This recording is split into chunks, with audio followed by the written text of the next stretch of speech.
The Bob Murphy Show, episode 251.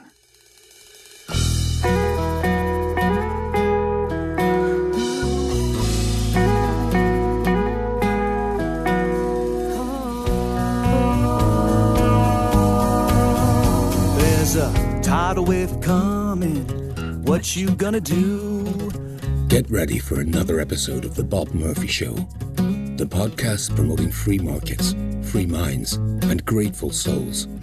It's your source for commentary and interviews conducted by a Christian and economist. Now here's your host, Bob Murphy.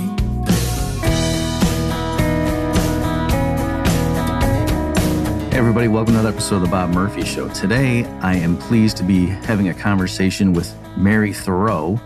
Many of you may know her, that she and David Theroux ran the Independent Institute, and then David passed away earlier this year. This is 2022 for those listening down the road.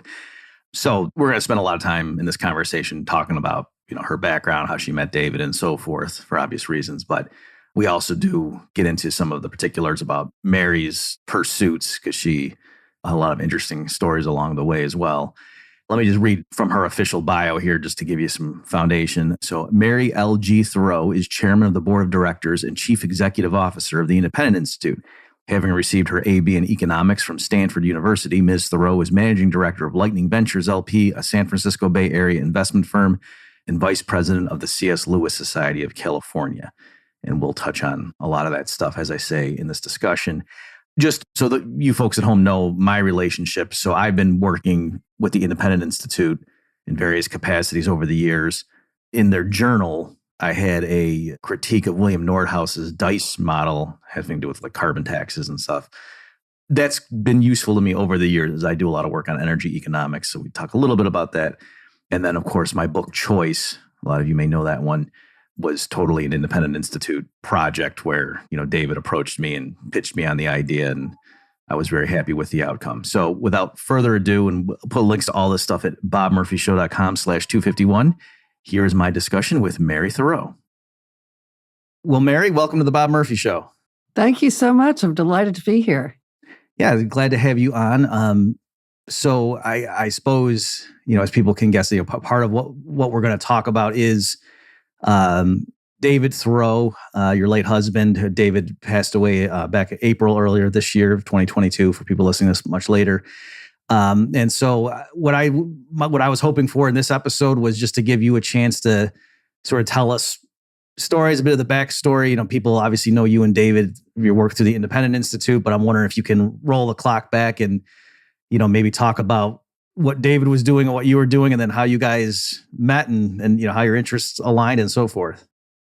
How far back do you want to go, Bob? Maybe when your parents met. No, whatever you think is, I don't know, maybe what were you doing as of college years? Is that a good place to start? I don't know, because I don't know exactly what the details of the story are going to be. Okay, well, I'll tell you the long version, and you're welcome to then edit it. I was very much raised in a home that really impressed these ideas upon people. I was raised in Wichita, Kansas. My parents were very good friends with Fred and Mary Koch, who are the parents of the Koch brothers, and they were all in the John Birch Society and very active in the community and pushing forth liberty and so on. Both my parents were very active in the community, and my father was very much involved in trying to spread the benefits of private property rights globally. Among the businesses we were in was grain, and back in the 60s, the U.S. government sent a lot of grain overseas to developing countries, and the idea was there was then a credit that would be used in those countries. So Dad came up with the scheme of building really low-cost housing.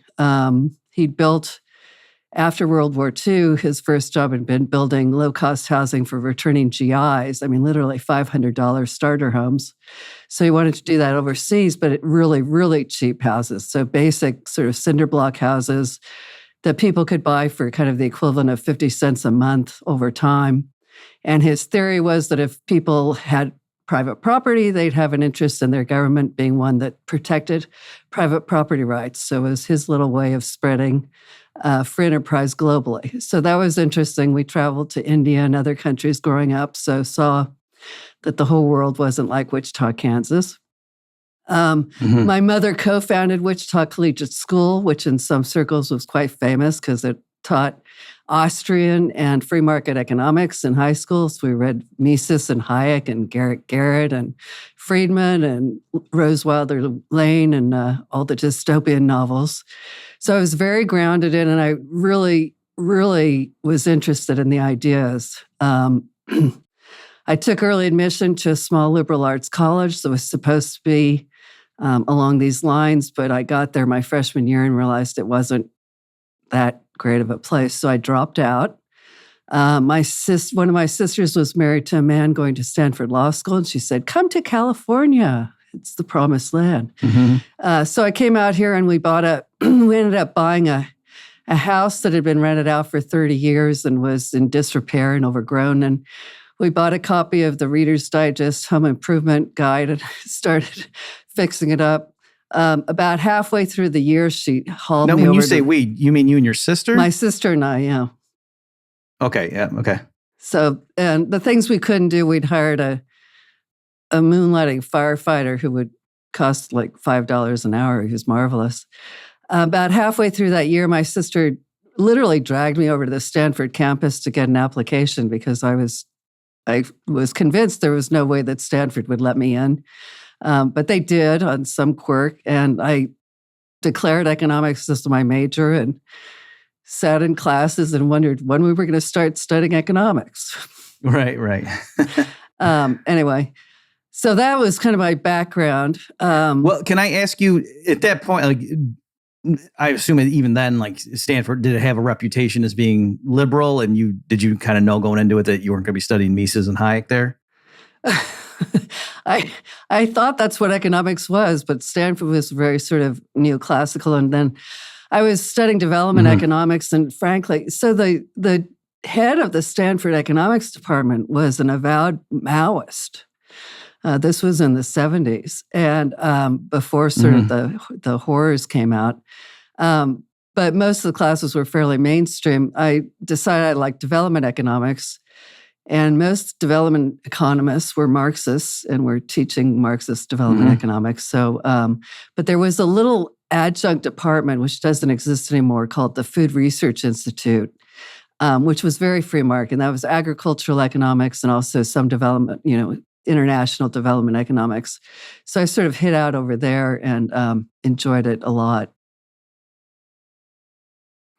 Okay, well, that's interesting. So I guess, I don't know how much you got into the mindset of the Marxist development economists, but I suppose like they were just viewing, because where I'm coming from is like working through the World Bank or the UN or whatever, IMF, there is a sense in which the so-called capitalist countries do impose a hard yoke on the developing world, and they would just say, yep, that's capitalism for you, that's imperialism, that's what capitalism does, whereas under Marxism, that wouldn't happen. But the Marxist development economists were literally teaching things like under the New World Order, all of the children would be taken away from their parents and raised communally, which was a little bit too far for most Stanford students. It was interesting because I took one course twice. I dropped out one year due to an unfortunate event in our family midway through the quarter, and I had started taking this class, and I think it was being taught by a TA, and in the class that he actually advocated, and we'll take the children away from their parents and we'll raise them communally. There was kind of an audible gasp among the student body. So the next year when I was back taking the same class again from the same fellow, and we got to that part in the curriculum, he didn't say that explicitly. He was sort of implying what the New World Order would be. So I raised my hand and I said, isn't the implication that, children could be taken away and raised communally? And he admitted that, yes, that is the ideal world and so on. So that was an interesting experience too. But I knew about Peter Bauer and was reading him on the side. And I was a little bit older student, so I wasn't shy about raising my hand and presenting alternative points of view, which actually my professors really seemed to enjoy, rather than just students who were sitting there like zombies writing down everything they said. They up to a certain point, they enjoyed the exchange of views. Well, I don't know if this is your view, but I remember back when I was in grad school, I was trying to debate some leftist anarchist types, like anarcho-communists, I think, they would call themselves. And that was much more fruitful than if I was debating like a Hillary Clinton fan. Like, obviously I disagree with them strongly, but they were more intellectual. They didn't like the current system. They wanted radical change. And so did I. It's just our solutions were obviously a heck of a lot different. So right, but they thought about the ideas more deeply than the average student or whatever. Right. So you're right. It's a more interesting conversation.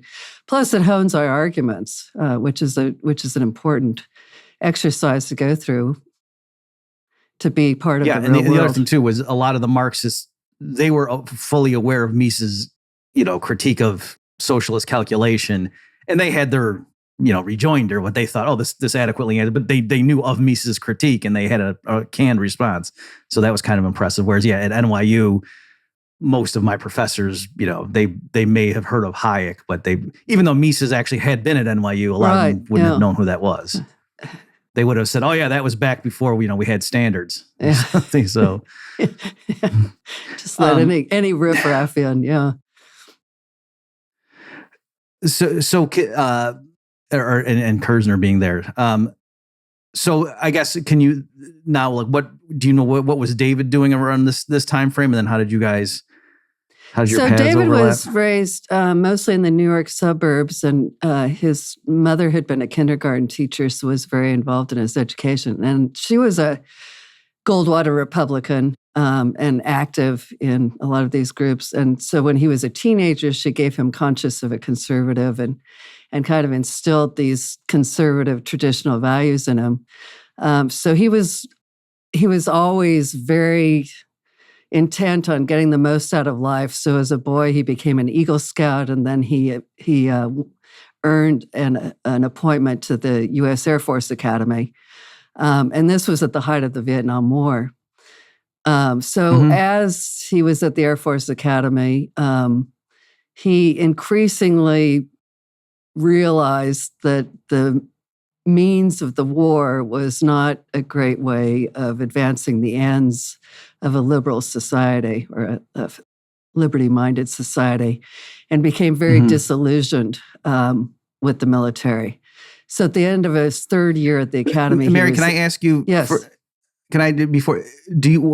about David's? Because you were saying how you were raised, like your parents were hip deep into this stuff, and were David's as well, or was he like the one was first in his family? Yeah, his mother was very active, not only being a Goldwater Republican, but she later was a very good friend and worked closely with Phyllis Schlafly and other things. Okay. So she was a very active member of organizations that were trying to advance sort of conservative values, and again had been a teacher and very much passed those ideas down certainly to David and to some degree his brother. Not his sister didn't really take, but it very much resonated with David, and he was very devoted to the ideals of the American founding, always, but also understood the war didn't accord with those ideals, so decided to leave the Air Force Academy. Yes, I had interrupted you. That's okay. It was an interesting experience there for him, and he learned a lot, and it certainly was a disciplining environment that instills habits that he carried with him for a lifetime.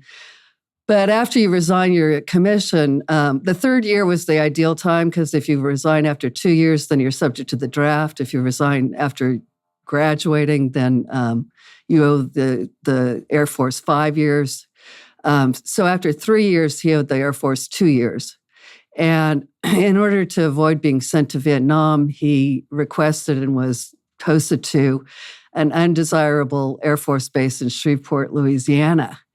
which was something of a culture shock for him because the enlistees were generally regarded by the locals as being uneducated, people. So the locals did not want to mix with people who were on the base. And then David's status had gone from being an elite member of the Air Force Academy to being essentially a grunt typist. So he ended up spending a lot of time in the base library. And one day he was flipping through books in the base library and he came across this thin book and was going through it. And there was an essay in it that caught his eye by Friedrich Hayek called Why I Am Not a Conservative. So he read that and was very intrigued with the message that Hayek put forth.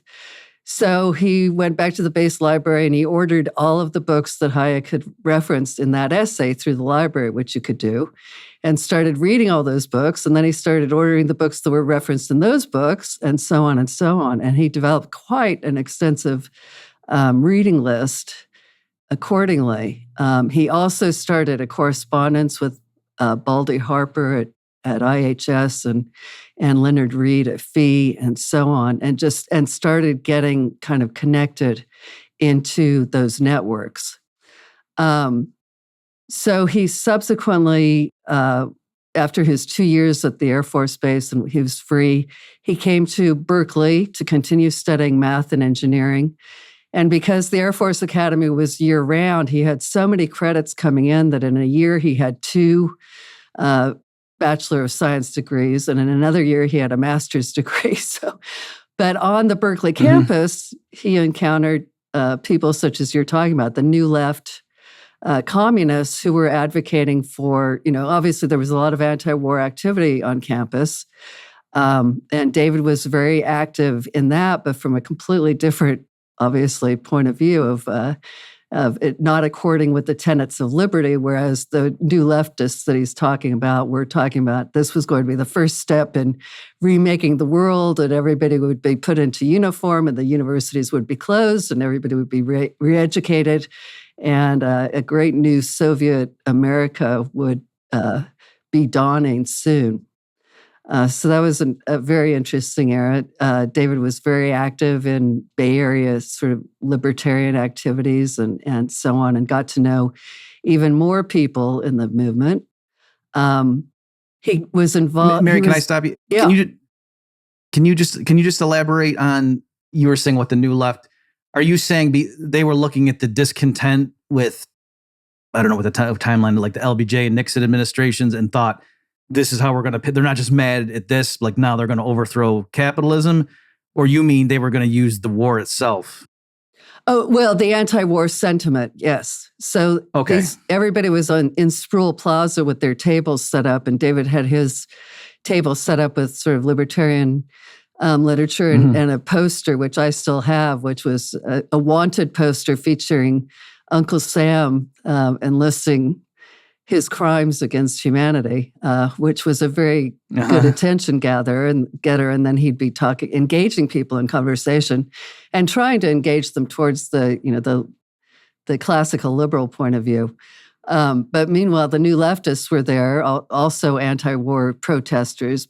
But again, yes, they were trying to build upon the anti-war sentiment to advance their New Left agenda for the new great Soviet America restructuring of society. Okay. All right. So was it on the college campus then that you met David for the first time? What? Was it literally, he was at a table and you saw his poster, or you had met? No, I learned about this later. I didn't meet David until we were both well advanced in our careers. So he subsequently, he was invited to a Mont Pelerin meeting by Roger McBride, and there he met Friedman and others, and was planning to go to graduate school, and Friedman said, "Oh, you must come to Chicago." So he went to Chicago for his PhD in economics under Yale Brosen. And interestingly, given the Chicago school, he organized a series of lectures in Austrian economics at the Graduate School of Business, and it culminated with 2 lectures by Hayek. So that was an interesting thing to do. And so while he was at Chicago, he was recruited to join a new institute being formed in San Francisco called Cato. And he talked to his advisor, and his advisor said, well, if you leave now, you have an MBA, and you can always come back and finish your PhD later. And sounds like a really great opportunity. So he came to San Francisco and helped organize Cato. After Cato moved to D.C., he became the founding president of Pacific Institute, which was later called Pacific Research Institute. And I met David when he had Pacific Research Institute. So among the businesses that my family was involved in was a ranch in northern Nevada. And at Pacific, David organized a project on rangeland policy. This was the time of, I don't know if you remember, the Sagebrush Rebellion, when Western ranchers and so on were rebelling against federal range management. So David held a conference on range policy. My father became aware of his work. So when my parents were out here visiting me, Dad said, I want to go by and meet this guy, David Theroux. So I took him by there and kind of sat in the back of the room while they were talking. And I was so excited that I had no idea things like, a think tank or a policy research institute existed, and had been in business for several years and hadn't had any contact with anybody in sort of the intellectual spheres like this, and just was really thrilled to find out that this world existed. Can I ask you, because you're saying because FEE was like Foundation for Economic Education, Leonard Read's organization, that was more like just educating the public with like classic essays and books. I didn't know. You're saying these think tanks were more about policy. David knew about. I did not know about FEE at the time. I did. I later, after I met David, he told me about IHS, which was in Menlo Park. This is kind of confusing because I had not finished at Stanford. I later went back to finish at Stanford, and IHS was right there in Menlo Park. So I'd spend Friday afternoons at IHS. They'd have these beer gatherings, and I talked with Walter Block and Leonard Liggio, and I met Hayek there and a bunch of people. So, but I hadn't been aware of those other organizations at all. David had been. Oh, okay. Okay. And partly what I was trying to understand is, is there a qualitative difference between like what FEE was doing versus like, PRI or the Cato Institute and so on? Well, FEE was concentrating more on students, as was IHS, students and young scholars, and developing students and young scholars. IHS back then was quite small and kind of quirky. The library was organized chronologically from when a book was acquired. So if you wanted to find something... I thought you were going to say by publication, but by acquisition, that makes no sense at all. No, it was by acquisition. So it was, if you were looking for a specific book, you could be looking for a while.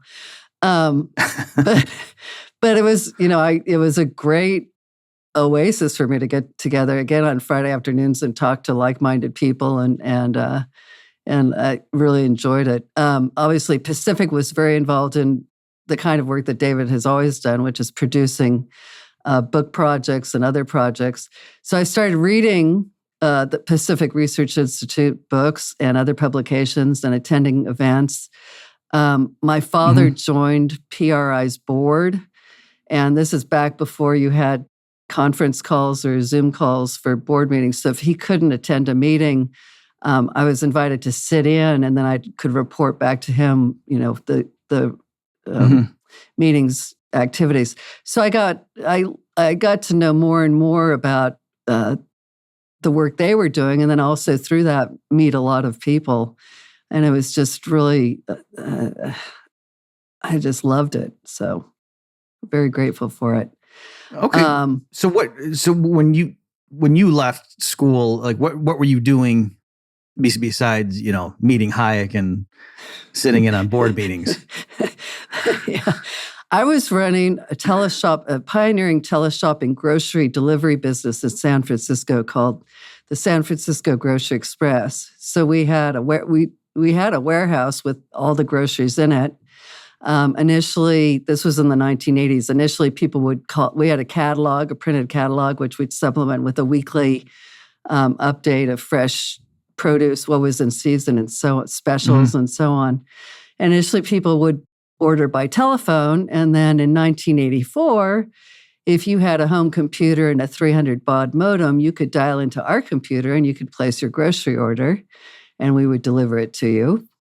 And then later, you could fax your order in when fax machines came out. And then in the late 80s, the precursor to the internet, America Online.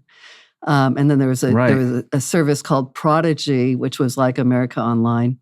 And we were on Prodigy. So it was a challenging and interesting business, and I was working a lot. And so, but liked having the intellectual stimulation on the side. So just to be clear, it wasn't like Instacart now where you would go to the grocery store. You actually you were like your own store. Yeah, it was a store that nobody could come into. It was literally a warehouse stocked with everything. And we had a fleet of beautiful bright red vans. You had perishables too, right? Yeah, perishables and butcher cut meats, and it was really good. And this was the 80s, the era of the yuppies. So our target market was sort of threefold. There was the two-income families who don't have any time, and so they were interested in the service. And then corporations, so businesses would be ordering, paper towels and coffee and cookies and all the stuff that people in offices want. And then homebound seniors to whom we would offer a discount, and especially if they ordered at certain times of the day. So that's how we sort of evened out demand. So the seniors would typically get deliveries in the mornings, and then the businesses during the day, and then the two career couples would be getting delivery nights and weekends. So it was certainly somewhat cyclical, but that helped. The reason I was asking the perishables is like that would sound to me like a real tough, like you got to watch your inventory, and because your profit margin's not all that big, and if you screw something up and all the milk spoils or yeah, it's a challenge. We had a guy, we were near the produce market we had a guy who went down there every morning when it opened at like 5 a.m. and got the produce. But yeah, it's a real challenge. Plus, it's a challenge if somebody's ordering groceries that they're not picking out. We would try to get them to be as specific as possible. Like if do you want your bananas green, or do you want them turning, or do you want them completely ripe? Kind of things like that. We would tout that, unlike in a supermarket, nobody has touched your produce except for our produce person. So it's actually, less manhandled, so to speak, than in a store. And then again, we had a deal with a butcher business, and they do all the meat cut and wrapped to order. So it's really, this was very early days of free-range chicken and great grass-fed beef and all that sort of thing. So it was very high quality. And the San Francisco. Now I know I was. Yeah. Go ahead. I was just going to say the good thing about. I was going to transition. Yeah. Okay. Transition. That's enough about groceries. No, I was interested, but we're having a bit of a delay here, folks, on the audio in case it looks like we're tripping over each other. So we're using a 300 baud modem here. I probably should just mention though, like I'm recognizing the things you're talking about, but for younger people, I mean, it's one thing to say is like just you being, having to order everything and like getting printed things in the mail. Like I know when I would get. It was called the Conservative Chronicle, and it was a weekly digest of all the op-eds that week from like Thomas Sowell and Walter Williams. And it was like, and so now it's just people, you just go Google the person, see whatever they wrote, go to their website. But back then, like it was, you'd get stuff in the mail, and then to actually meet someone, like for the longest time, I thought his name was Ludwig von Mises.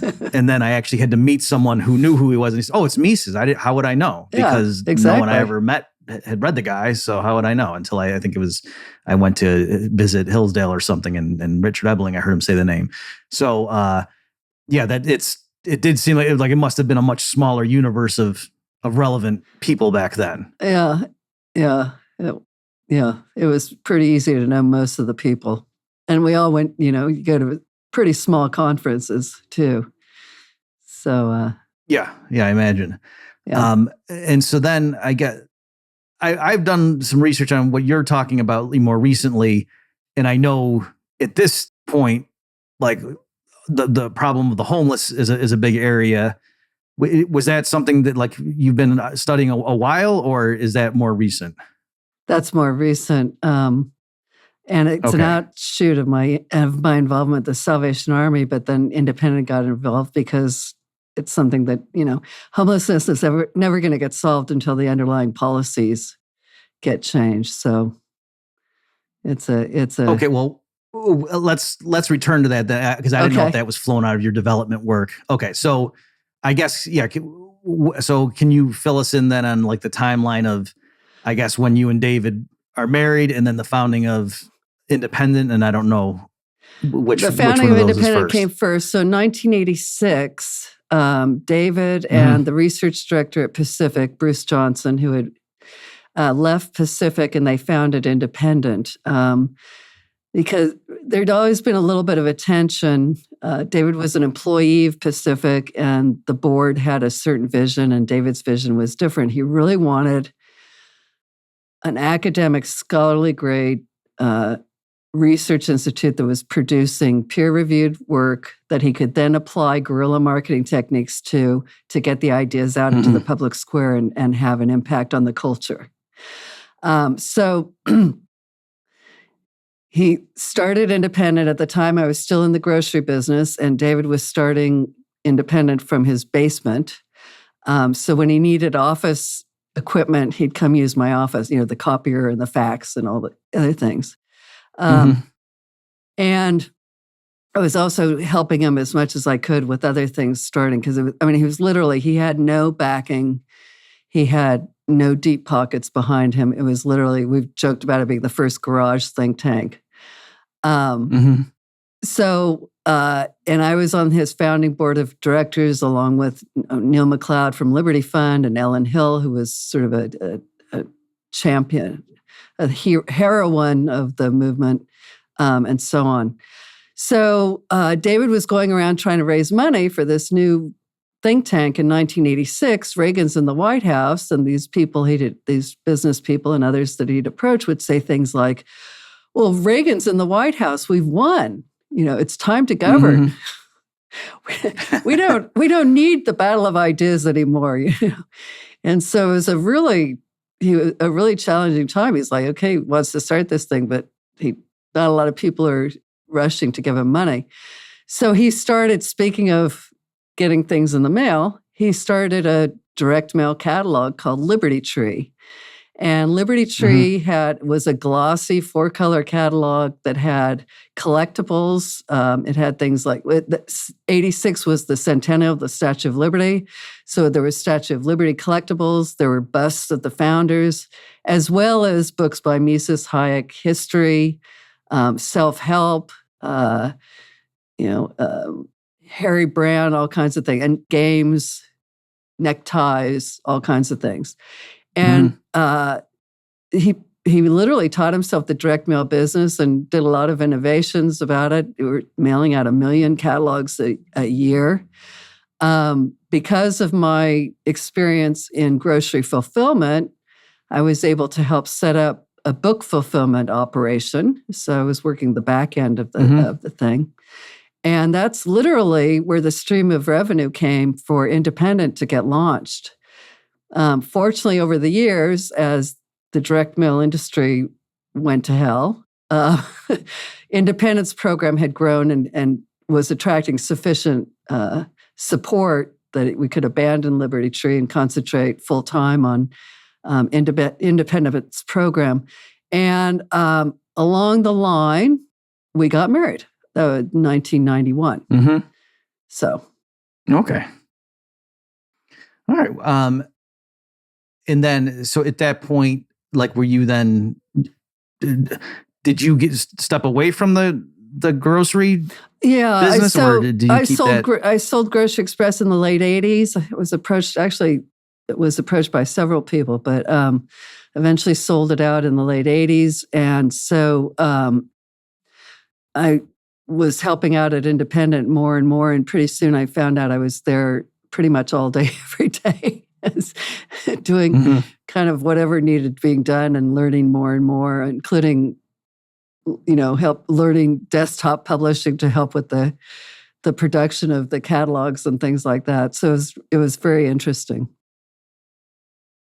So at what point, was there a fundraising effort to then get into, out of David's garage, so to speak, and like get its own independent, no pun intended, building? So once it started producing, it takes a long time to produce good quality products. So once those started coming out, and it's also we were having events and so on, and building up a profile, then it was, there was revenue coming in and contributions coming in. So it grew pretty quickly, and David established offices in San Francisco, but the office was in a brick office building on the top floor. So when the '89 earthquake hit, it was seismically unsound. And the book warehouse for fulfilling Liberty Tree orders was here in Oakland. So we said, well, we'll build out some temporary offices in our warehouse and move over to Oakland. And after about 10 years in that warehouse, when we'd added, one office after another, and it was sort of this maze of windowless offices, we said, we've got to get out of here. So we found an office building not too far away, which also had facilities for us to be able to hold in-person events, which we did. We'd have 2 a month with people. We sent out a letter to all of our fellows and associates and said, if you have a new book and you're on tour, let us know. We'd be happy to put on an event for you. And we were just inundated with, I'm going to be in California. So we were like, okay, great. So we were putting on at least 2 big events every month in our office in Oakland. But it was great, and people were really enjoying having the opportunity of getting to come to these events and hear authors speak about their wonderful work and talk with like-minded people and find out that, surprise, surprise, you weren't, in fact, the only person in the Bay Area who thought this way, which is too frequently people think they're alone. And it's important to make those connections and create those networks. Yeah, exactly. Just before I forget, when you were mentioning that David founded it independent in his garage, it reminded me, I don't know if you know Rob Bradley, Mary, but he founded the Institute for Energy Research, and I think he'd be okay if I said this anecdote, that he started that, and it was in his house, and I think it was in Houston. So he would be, dealing with somebody as the president of the Institute for Energy Research, and they'd say, "What's your mailing address?" And he would give his house, right, and they in Houston, and they would say, "Oh, and is there a suite number?" And he would just say, "No, we have the whole building." So that was the way. It was a truthful statement, but perhaps misleading. Yeah, that's a good one. Yeah. So you mentioned, and that was I was going to bring up too, that I think part of the function of having events, because a lot of people wonder, what's the point of having these events? Couldn't you just record the stuff and get the information that way and distribute it without paying for the catering and all this stuff? But it's like the function of an organization going out is to some other city and having an event there is to give a focal point for the people in that city who have those ideas to come to the event and then meet each other there. Yeah. So it's like I know that's part of the reason, like the Mises Institute, has traveling events rather than just having everything in Auburn, is because if they go to some city, then all of their donors or interested people who want to go see Tom DiLorenzo talk on antitrust or whatever, they show up and then they, oh, wow, I thought we were all alone out here in Philadelphia or whatever it is. Exactly. And I guess that would be even more so in California. Yeah.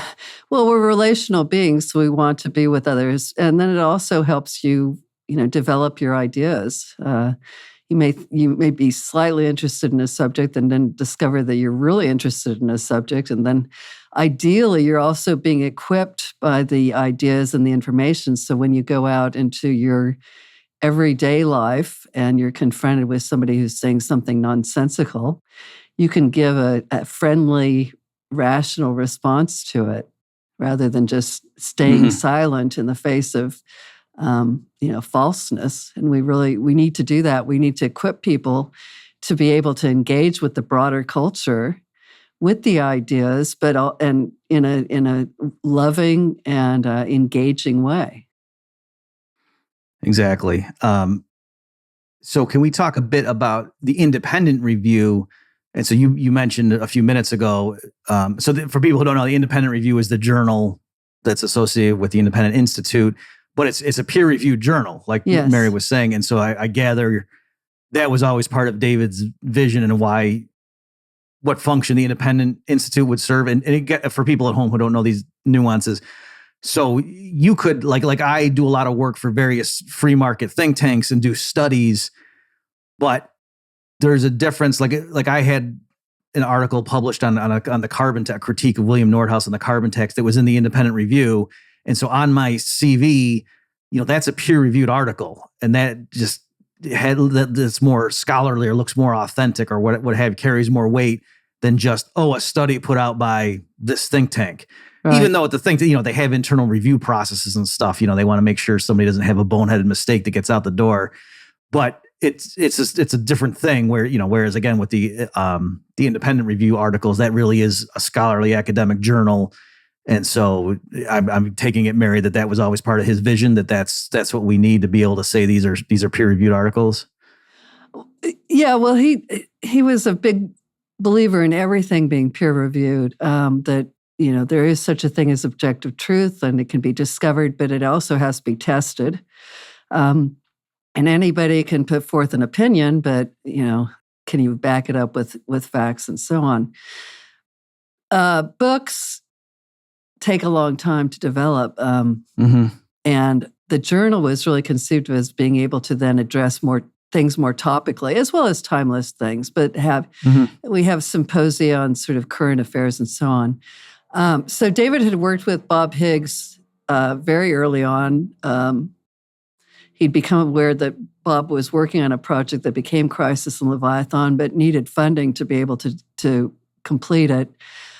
David was able to get him that, actually through Murray Rothbard, was able to help him tap into a fund Bob Higgs's work to do Crisis and Leviathan, which David then also got placed with Oxford University Press to publish in 1987, which is just a classic, and it's certainly more true all the time. So Bob became research director of Independent in the somewhere in the probably mid to late 90s. And together they decided to launch the Independent Review.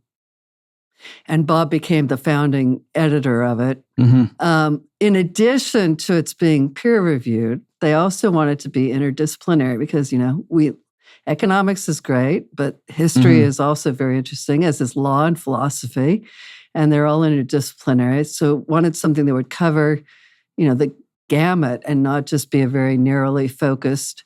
And then very importantly, in the words of Bob Higgs, I think in the founding statement was, we believe that English is a language too, and insist that it's written in a accessible, more conversational style and keeping graphs and figures to a minimum and only as necessary. But it's aimed to be able to be read by somebody with, undergraduate or above level. It does, isn't this esoteric journal that you get your paper published in, it goes on the shelf, and that's the end of it. It's meant to be read, and it's meant to be evergreen. And certainly it seems to be. We have something like 30,000 articles downloaded each month, and it's used widely in college courses and by others. So it's reaching a lot of people, and I think does serve an important role in the industry, so to speak. Oh yeah, it certainly does. So you had mentioned how it was interdisciplinary and not just focused on economics, right? And then mentioning Bob Higgs and his work on for people who aren't familiar, like Bob did some great stuff on, like the ratchet effect is one of them, just saying how like during ostensible emergencies or crises that the government expands its power. And then once the crisis subsides, the government does pull back, but it never goes back to the pre-crisis level. And so over time, the scope of government power and budgets and stuff, ratchets upward. That's what the term means.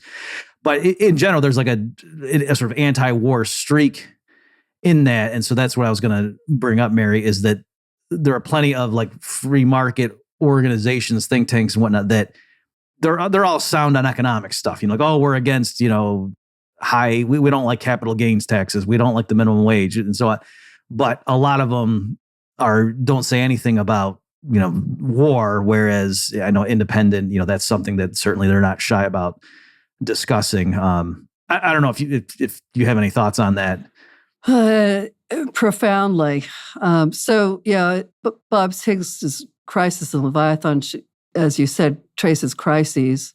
And most of the crises are war of the 20th century. Well, actually, it starts with the Civil War and then the wars of the 20th century and the Great Depression and so on, when government just expanded beyond anything having to do with the actual crisis.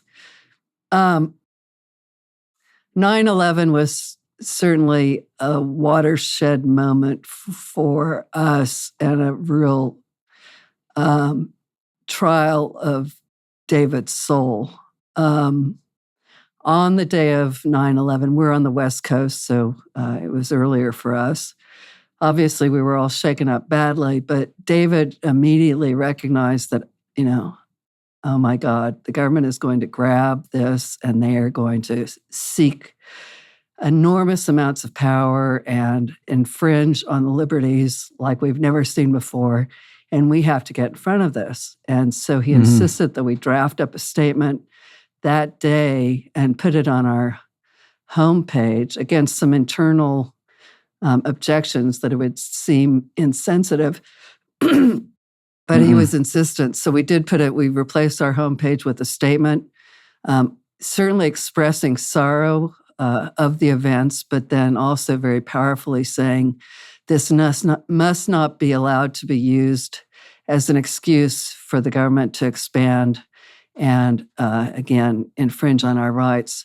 We almost immediately joined people. There was a group of venture capitalists in Silicon Valley who put together a bounty fund for getting bin Laden, and we were putting forth statements calling for letters of marque and reprisal, which is essentially bounty hunting, to bring the perpetrators of 9/11 to justice privately. And importantly, bounty hunters are also held accountable for any innocent lives or property that they destroy. And we were advocating for that to be the proper response to the attacks, justice, not revenge. But the really, really hard part of that whole time was that so many others with whom we'd been working for years in the liberty movement were calling for war and were calling for turning the sand into silicone, or in other words, nuking the Mideast, and just taking peace off of their mastheads and just getting it literally taking the word peace off their masthead and silencing any dissenting voice within their organizations and so on. So we started at the Center on Peace and Liberty. But it was really, really soul-wrenching for David because he held so strongly that these ideas, accorded with a respect for every human life and the liberty of every person, and was just amazed that those he thought, held the same beliefs were so ready to support mass murder. And it really sent him back to sort of core values. And that's when he started the C.S. Lewis Society of California, because he said, we have to get people understanding what lies at the base of the ideas of liberty, where these ideas come from, where the principles come from. And it's really rooted in the Judeo-Christian tradition of the sanctity of human life, from which come rights, and so on, as the Spanish scholastics unpacked, which then, as you know, led to the Austrian school and so on. So he really immersed himself in that whole literature. And as he had earlier in his life become a self-read expert in the ideas of liberty and economics and Austrian economics and so on, in the early 21st century, he really immersed himself and became a self-taught expert in the traditions of natural law theory and the writings of the great Judeo-Christian philosophers and thinkers. And wow. Well, can I ask you, and obviously you don't need to name names. I'm not looking at that. I'm just wondering, because I had thought I had Jacob Hornberger on this show a few episodes ago, Mary, and I brought that up too, like to say, hey, just to pat him on the back and say, I remember, I'm that it's, I was in grad school at the time, but yeah, when 9/11 happened, it was Jacob Hornberger was one of the few people right out of the gate saying, whoa, that's invade Iraq. Are you guys insane? Hang on a second here. And, going through that. And it was and he was saying how it was very lonely, that his donations dropped off a cliff and people were denouncing him, he was getting death threats and stuff. And it's hard now for people, especially younger people who, were not of political age at that point to know that stuff. But it was extremely brave, for what you're telling me you guys did, to have that message up on right after it happened. So where I'm going with this question though, Mary, is I had just thought a lot of libertarian organizations, like especially the DC ones, they privately agreed, oh yeah, this is going to be used, but let's not stick our head out. But are you saying you actually know a lot of them? They actually wholeheartedly believed in this stuff. In other words, they weren't just like fitting in with the crowd, but they actually did want to go, let's go nuke some Muslims, basically. Yeah. Yeah. There were both. Those who simply said, well, we don't want to alienate our donors, so we're not going to say anything, and so shut up and don't talk about it.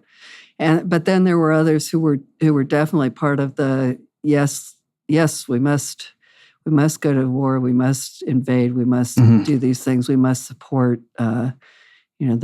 the dissolution of the Constitution and so on. I mean, not in so many words, but that was right. That was the end. Yeah, this is wartime. But Jacob was organizing good events. We organized. One of the first things we organized was an anti-war event with Gore Vidal here in San Francisco. He'd put out a really great book called Endless War for Endless Peace, as I recall. And so it was at a big theater in San Francisco, and it attracted, as you can guess, mostly a left-wing audience. And David didn't want, it just to be Gore Vidal. So we had a panel of experts with us, which was Bob Higgs and Bart Bernstein from Stanford and a couple of others. And so as people were kind of coming into Tom Moore at Hoover and so on, so we were checking people in and so on, they're sort of grumbling about, well, what's somebody from Hoover doing here? And what are these? But it was great because Gore Vidal was certainly giving a great address on history and warning against the current. It was before the invasion of Afghanistan and Iraq. It was very early in 2002. But then, Bob Higgs would chime in with, where goods do not cross borders, troops will, and so on. And that got boos from the audience, but it was an important message for them to understand that, free trade leads to peace. You have to understand that. And we held a whole lot of events, and we opened up an office in DC, and we held a lot of events there, just pounding the message over and over again against the USA Patriot Act, against all these things. There were I'd say Mises, Jacob Hornberger's Future of Freedom Foundation, and Independent were really the three voices that were up front on this. Yeah, yeah. And apologies to anybody out there for forgetting you, but yeah, those, if I had to brainstorm, those were certainly the ones that were on my map at the time. I do want to continue with, these sort of catching people up to the history, but given what's going on right now, Mary, do you have any thoughts? I mean, I don't know if you've seen like Zelensky, they've got video of him recommending to NATO almost in so many words that they should launch a nuclear first strike on Putin. Like, don't wait for Putin to hit first. And they're giving the public all these like PSAs about if there's a nuclear strike in your city. Like, it seems like they're sort of warming people up to the idea, like to make this a fait accompli that, oh yeah, there's going to be an exchange, but probably it'll be limited. It'll just be tactical. And so no big deal. Like it's really shocking to me. Yeah, well, it's just one thing after another, right? So, first they had the huge power grab of the last now almost 3 years, and once that starts dying down, you got to have something. So now we've got Ukraine and Russia. Not that Russia didn't invade Ukraine, but this is just insanity. It's have we learned nothing from past incidents? Just over and over again. Just to follow what you're saying there, how you said, of course, Putin did invade and we're against that and everything. I on Twitter, I was being somewhat of a wise Alec, but I said something like, hey, remember back when the Bush administration just had this constant drumbeat to support an invasion of Iraq and the media went along with it and it turned out to be mostly BS? Yeah. No big, no reason I'm bringing that up, just bringing that up. And somebody was like, oh, so why do you libertarians like keep making excuses for Saddam? He was a bad guy. As if my point was, Saddam was I would have him be a babysitter for my kids or something. Like, yeah, exactly. It's amazing the level of discourse that, if there's a bad man somewhere in the world, of course we need to bomb that country. They're bad actors all over the world. How do you defeat bad actors? This is not how you defeat bad actors. Well, if I could go back to the letters of, what is it, Mark and Reprisal? Mark and Reprisal, yeah. Yeah. So that, just for people who don't know, so that's something Ron Paul had brought up too, like in terms of dealing with, Osama bin Laden. Right. And people, of course, mock him. But use a domestic analogy just in case people have never heard this before. Like, let's say some guys rob a bank and then they run into an apartment complex. The police don't surround the property and then just start bombing the building, killing 500 tenants, but getting the bad guy. I mean, yet that's what the military does if, they think some guys in Afghanistan, even though it was mostly Saudi Arabia, according to the official story, still, like, that's, you don't go to war with the whole region just because in there are interspersed some bad guys. Like, that doesn't work anywhere else. And if the police acted that way, people would rightly be outraged. And yet, when it's foreigners, it's a really interesting history too, because the founders didn't initially believe in a standing navy. So, in order to provide for the defense of our water-surrounded country, they issued letters of marque and reprisal. There was a lot of pirates, flailing the high seas, as well as warships. And so these were so-called privateers, which is private ship owners, would arm themselves and be out on the high seas defending the country against pirates and defending the country against other military action and so on. And they were allowed to keep the ships that they captured, the value of the ships and its cargo that they captured, bring the pirates in for justice, or the soldiers or so on in for justice. But as I mentioned, if they harmed innocent civilians or actors or property in the process, they were liable for that. And they were very effective. They actually, it's my understanding, eventually were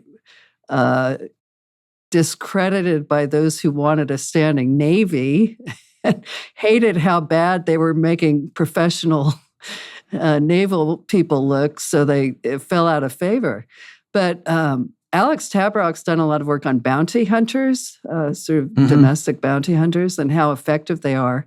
So the concept was you create a bounty, and again, these Silicon Valley zillionaires were proposing putting up, I forget how much, 10 million or 50 million or something, for the capture and return of the people responsible for 9/11. Now imagine if we'd gone that route, we could have saved the 10 years until the Navy SEALs went in and supposedly got bin Laden and killed him and dumped him overboard or something.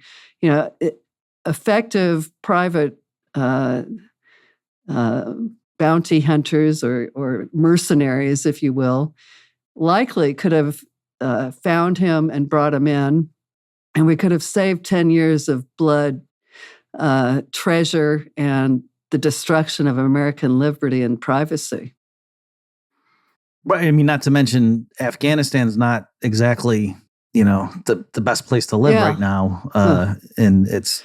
We have a new book coming out in December by Chris Coyne called In Search of Monsters to Destroy, and it's a wonderful, it's a horrible, wonderfully written, but horrible story to read about all of the, the actual outcomes of our presence in Afghanistan.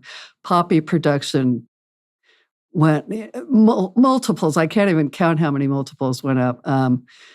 All of the stated ends achieved exactly the opposite. And it's just we have to we have to learn from these things and stop doing it over and over again. And you're exactly right. Now everybody wants to do it in Ukraine, except with far more horrific results. If this turns into nuclear exchange, God, it's unthinkable. And what is extra weird, ironic, perverse, I don't know what word to use, is that how things have flipped. I guess a lot of it is due to Trump and how he kind of messed everything up, like in terms of warped political spec, but it's mostly liberal Democrats, progressive Democrats, who are really gung-ho on, pro-Zelensky and Putin's a monster and we got to not, and negotiate. Why would we negotiate? And it's a lot of right-wingers who are, let's just, have a managed peace with Russia. And it's like there's Dr. Strangelove clips that I can use and deploy them against leftists when, of course, the original movie was making fun of right-wingers. Yeah. And it's just weird how that has flipped. And yeah, we have a Dr. Strangelove movie poster in our out in our hall. So absolutely. It would be funny, except it's so scary and it's tragic. Right. No matter no matter how this comes out, it's going to be bad. Again, like you say, it's none of this is to me. I mean, obviously, the people whose cities are getting invaded one way or the other. That's it's not that that's nothing, but again, there's bad things in the world, and it's not obvious that U.S. bombers are the way to solve and we're all welcome as individuals to go to GoFundMe and support the actors of our choice, but it's absolutely absurd for this country to be sending billions of dollars to an unaccountable government when, why them? Right. Well, let me, I'm watching the clock here. I do want to touch on some more topics. So you brought up, I was going to ask you about David's, affiliation with the C.S. Lewis Society. He's also written a lot himself. Is there anything that, you like in terms of, things that he really held dear and like some of the stuff that he was the most proud of? Well, he wrote a lot of drawing from C.S. Lewis. He didn't write a lot traditionally. He devoted most of himself to advancing other people's careers, but because of he felt the importance of getting these ideas, Lewis's and others' ideas, back into the public square and part of the conversation. And others were not drawing these aspects of Lewis's work. Lewis was a brilliantly insightful political economist, really understood the political economy and understood the nature of man and so on. And David really mined that for several very insightful articles and kind of went on the lecture circuit on, the natural law and the relationship of these ideas to liberty and so on. And it was important kind of on a two-way, he saw it as important on a two-way basis. One is mainstream Christians, as you probably know, have a tendency to go kind of socialist and support war and other bad things that we would say does not accord with Christ's teachings. So he wanted to reintroduce Christians to the implications of Christ's teachings, which are, again, were things that the Spanish scholastics unpacked and certainly Lewis unpacked in a very accessible way. So he really wanted to help them understand that, this is the implication. If you embrace Christ's teachings, this is what it implies for the culture, the government, how people relate to each other and how we relate to others in the world.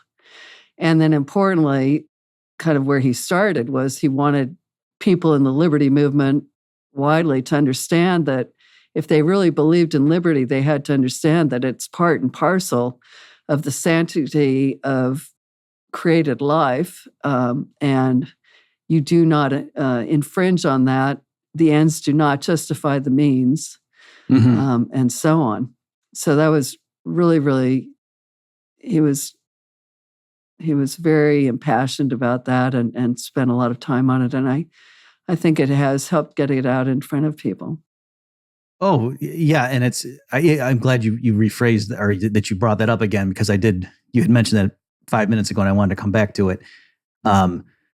Yeah, I have noticed more recently, especially like, during COVID and just seeing the way certain people that I thought were like, that thought very similar to me, like in this new scenario, like, whoa, there's making arguments or taking stances that aren't where I'm coming from. And it just in general, it seems like, oh yeah, there were a lot of people who are for the standard, tenets of libertarianism, with a small L, but they're coming there from different like, so, and I don't know if this is the best way to make the delineation. And, Mary, I'm curious at your thoughts, but for example, it seems some people come to these ideas because they, they take principles very seriously. They really do believe in property rights and, human rights and things like that. And so, hey, nobody's above the law, not even politicians, not even police, not even soldiers. And that's why, taxation's theft or whatever you want to say. And that's why war is mass murder. And so that's why I hold these that I'm just taking the same moral rules that apply to regular people on a daily basis and applying them to everybody, because I'm consistent. And that's, libertarianism pops out of that framework. But there's other people who are, I think, drawn to libertarianism because they're saying, I don't want anybody telling me what to do, because there's no such thing as morality, or, everything's subjective. Yeah. There's no objective rules. And so I don't like the government saying I can't go do X, Y, and Z, or they'll throw me in a cage. Well, I want to. And then there's these libertarian speakers who want to reduce public support for the government getting in the way of what I want to do with my life. And so that's why I'm attracted to these body of ideas. And so we all kind of agree that, oh yeah, drugs should be legalized and, war should stop and taxation should be rolled back. But the motivations for the supporting of that, and I think in a lot of cases, are drastically different. Yeah. Well, like drugs should be legalized, but there should be a really strong educational effort to make people understand that they're not good for you and you should not be using them. There is an ought. And the latter that you're talking about often doesn't believe in the ought, just the, what I want or, what can be. And we care about what ought to be, I'd say. Yeah. Yeah. So and again, it's I don't know if that dichotomy was always there or got enhanced. I've just become more aware of it, maybe just because Twitter and Facebook allow more rapid communication and you can see where more people are coming from. And it's like, oh, man, maybe those people have been thinking like that for 20 years and I'm just finding this out now. Well, there's always been a certain amount of it, but I don't think the stakes were that high. So in the 80s, we'd go to conferences and there'd be sort of libertarian type conferences and you'd have all these weird exhibits. So you'd have next to we'd be there displaying books or have Liberty Tree materials or whatever. And then across the room, there'd be a table that was manned by the North American Man-Boy Love Association. And we're just kind of going, really? So it's always been a strange melange. But I think it's, again, the stakes have just gotten higher and higher in the 21st century between the total dissolution of the Constitution and rights after 9/11, and then the last 3 years of, the crisis justifies the total turning every petty tin pot civic elected official into a dictator, absolute dictator, is just amazing. 2 days after the ordered lockdowns here, again, we did an online video called, Fear the Fuel of Government Power, taking again from Bob Higgs's work, but just saying, look, these lockdowns are not the correct prescription for this problem, and we ought not be agreeing to them. And be careful, kids. Here comes another ratchet. Right, exactly. Yeah, I mean, it's a cliche at this point, but the whole 2 weeks to flatten the curve. Yeah. If Americans had been told at that point, oh, here's what's in store, the coronavirus could have had a much worse death toll and whatever at that point, and they would have said, well, no, we're not letting you take away, 18 months of our lives. That's crazy. Yeah, and destroy our the way that happened future. was just... Yeah. Okay, I had brought this up before. I didn't realize... I do want to give you a chance. Can you talk a little bit about your work on the homeless problem? Because people are hearing these horror stories, especially coming out of certain California cities. And I know you were saying you also, like, in your role with the Salvation Army, this is something you've been looking at for a while. So can you tell us about that? Yeah, and thank you for asking about it. It is something that's been especially important in the last few years. So I have been on the San Francisco Salvation Army board for too long, 20-something years. And it's always been a problem in San Francisco, but it's just everything you see on TV is true. So about 4 years ago, our San Francisco Salvation Army board did some strategic planning and identified homelessness as an area in which we could have a really positive impact. We own a lot of property in San Francisco that's just ripe for redevelopment, for residential programming, for people to be able to restore their lives. And the Salvation Army is uniquely positioned in doing that and helping people transform their lives and redeem their lives into being, who they've been created to be. And as we got into the planning process, though, so as a researcher on the task force, I was assigned to do research into, what's driving homelessness? And then, what are alternative solutions that may be working elsewhere that we should be considering?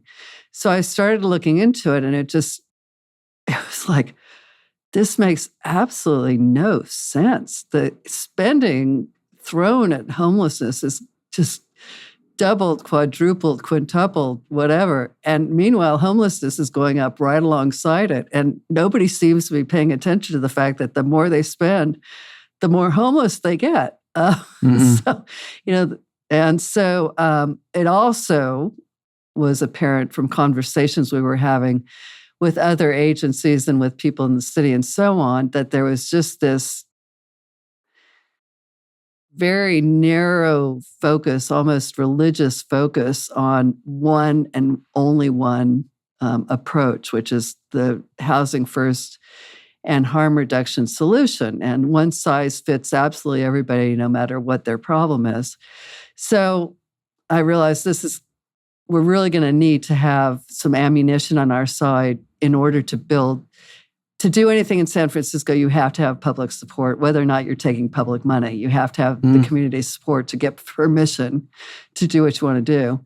And plus to go out to donors and say, look, we're proposing raising hundreds of millions of dollars to do something that nobody else is, that nobody else thinks, was the thing to do. So Independent got involved by producing what was going to be the really rigorous case for support of alternative approaches, and also proposing, again, doing rigorous analysis of the policies that are driving the problem, and then importantly, pointing to alternative solutions that would have a differentiated outcome.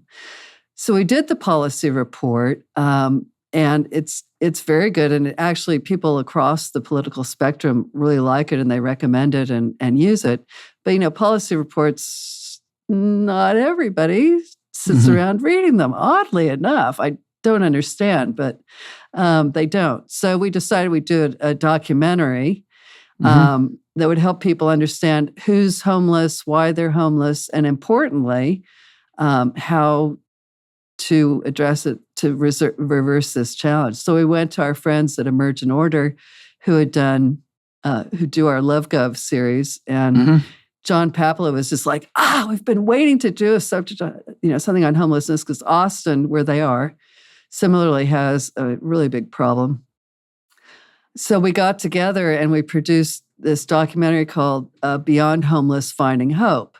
And as we're talking with John about the project and so on, in one of the Zoom calls, he says, well, who's going to be the host of this? And I said, that's a good question. I'll get back to you. So I came over to David's office and I said, David, John wants to know who's going to host this. And David said, well, you have to do it. And I went, me? So the next time I was talking to John, I said, well, John, David thinks I should do it. And I could just see John going, yeah, David thinks his wife should do this. Okay. So he kind of auditions me right there and then. Okay, well, awkward. Yeah, let's talk about it. And so we talked for quite a while, maybe 15, 20 minutes, at the end of which he said, you absolutely have to do it. And I trust John's professionalism to believe him and that faith. So given his saying that, I said, oh, all right, whatever. So we filmed the documentary. I think they just did. I know they did a really good job with it because we've been in mainstream film festivals across the country. In fact, we're in the San Francisco Short Film Festival this weekend, which is a mainstream progressive film festival. And we've been winning laurels and getting accepted. And again, we've been doing screenings across San Francisco with very mixed audiences, and everybody, it resonates with everybody because it's very solutions oriented. We're not attacking anybody. We're simply saying these are people these are individuals who have individual reasons for becoming homeless, and we have to be meeting them with individualized resources that they can use to get their lives turned around. And it's a very appealing message. We've been doing a lot of media around it. Really, the narrative here is changing. You never used to be able to actually even say the word recovery. It's a dirty word. I would sit in rooms with people, homeless advocates, who would look you in the eye and say, well, we believe that these are adults and they have a right to decide to use drugs, and you can't interfere with that. And I'd be thinking, but, if you're addicted, your choice has sort of been removed from you, and ought we not be offering the opportunity to break free of that slavery and so on for those who want to do so. And now that attitude is being accepted more and more. And so I'm very hopeful, including among government officials and the wider public. And then it used to be the only solution to homelessness was to build everybody their own apartment and move them into it. These $600,000 million so-called permanent supportive housing. And they were supposed to have supportive services, but they spend all the money building the housing. And plus the services are they're kind of there if you want them theoretically, but they really aren't. So, and transitional housing was a dirty word, but now it's also being accepted that, well, for some people, we need to be offering that. So I'm very heartened about it. The point of focusing on San Francisco is not just because we're here, but because it's widely viewed as sort of ground zero for homelessness. If any national news wants to do a story, they come here and they roll their cameras and there it is. So our feeling is if we can show positive impact here, we'll have really outsized impact across the country. Well, that's very encouraging. The video, is that up on YouTube? Like it's available? Yeah, we have a website dedicated to it called beyondhomeless.org. And the documentary is available there, as well as we have a lot of, if you want to wonk out on it, there's a lot of material to wonk out on too. Sure. Okay. So folks, if you go to bobmurphyshow.com/251, I'll, get links for Mary and put all this stuff up there so you can find it.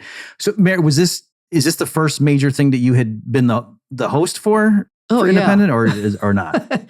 Oh, absolutely. Okay. I've never been the public now face that you did of this, anything. do you have a taste for it? And now that you did this, do you have like a taste for it and you're going to do more? Or is well, this, I do you have think I have one a and done? passion for this subject. And now that now that David's passed on and I've been made chairman and CEO of Independent, presumably I'll also be more of the public face of Independent. I'm not anything close to the intellectual that he was, and I don't, I know a lot about homelessness. I know a little about a lot of other stuff.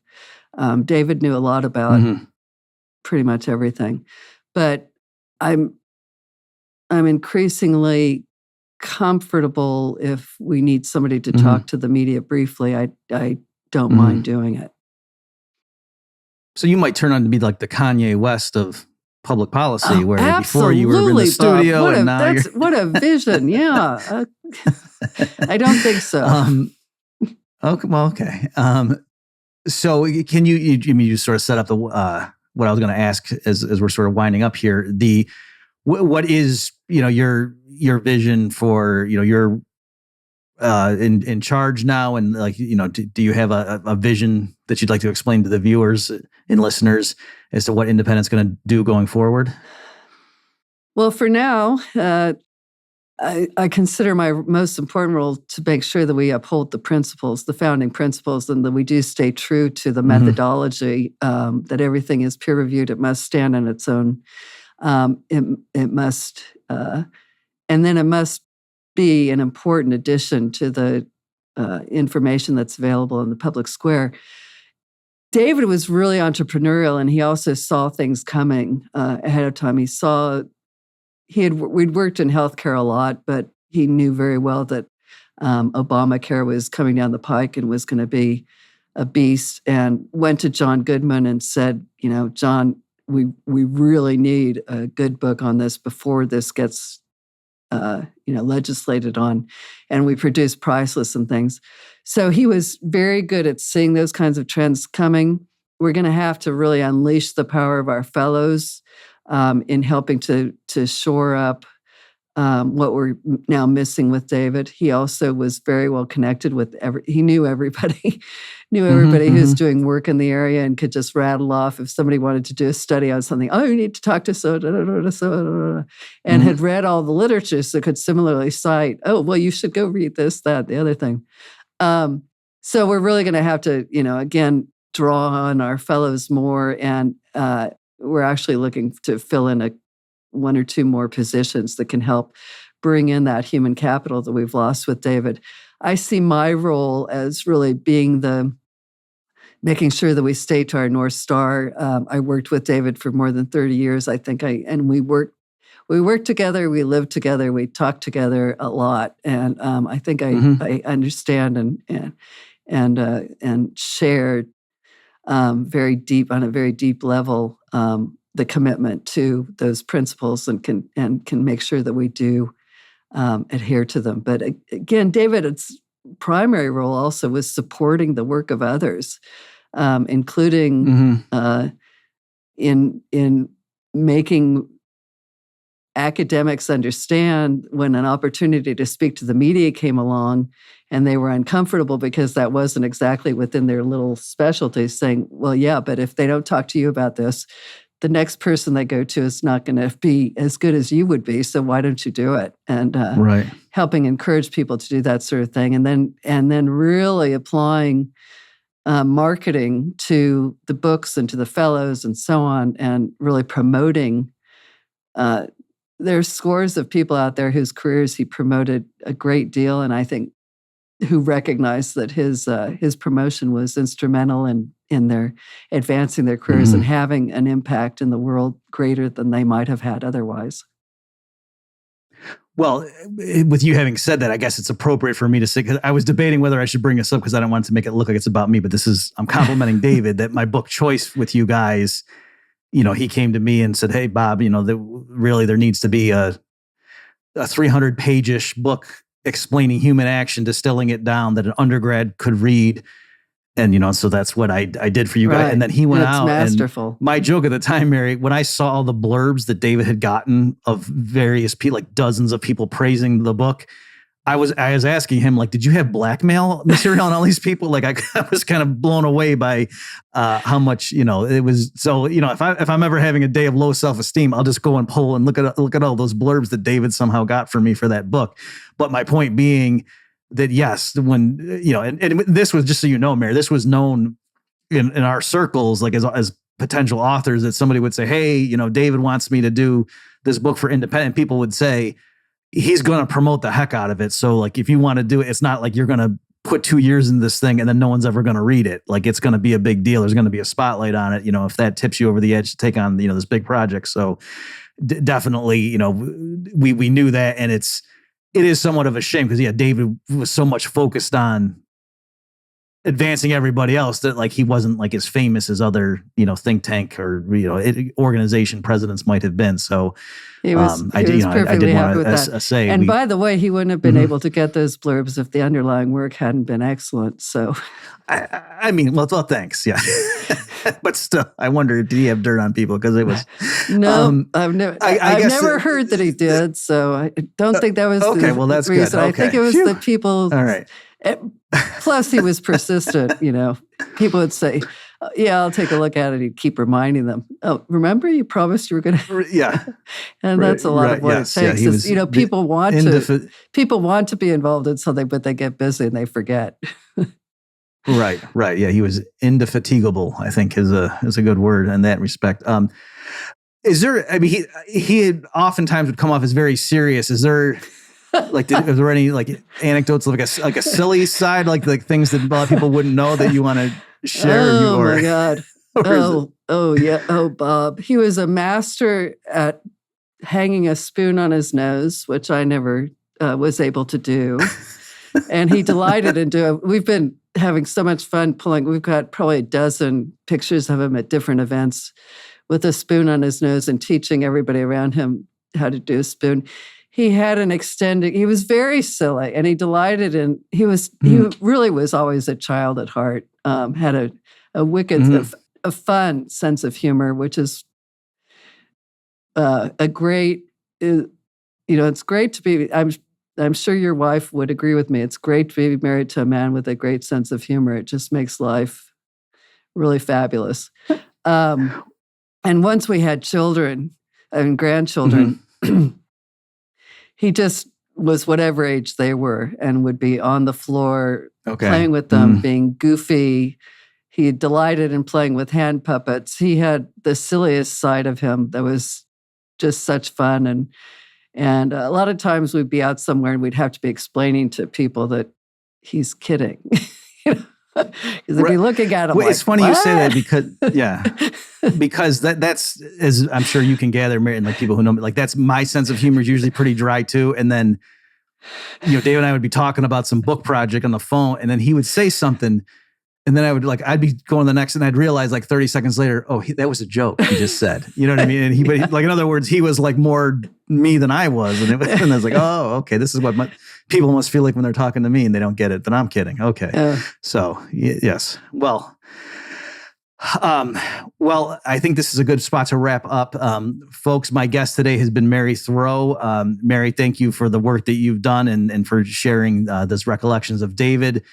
We wish you the best of success in going forward with the Independent Institute. And again, just thank you for your time. Thank you, Bob. Folks, go to bobmurphyshow.com/251 to get links for all the materials that Mary referenced in this discussion. And we will see you next time. You've just experienced another episode of The Bob Murphy Show, the podcast promoting free markets, free minds, and grateful souls. For more information and to subscribe to this podcast, visit bobmurphyshow.com.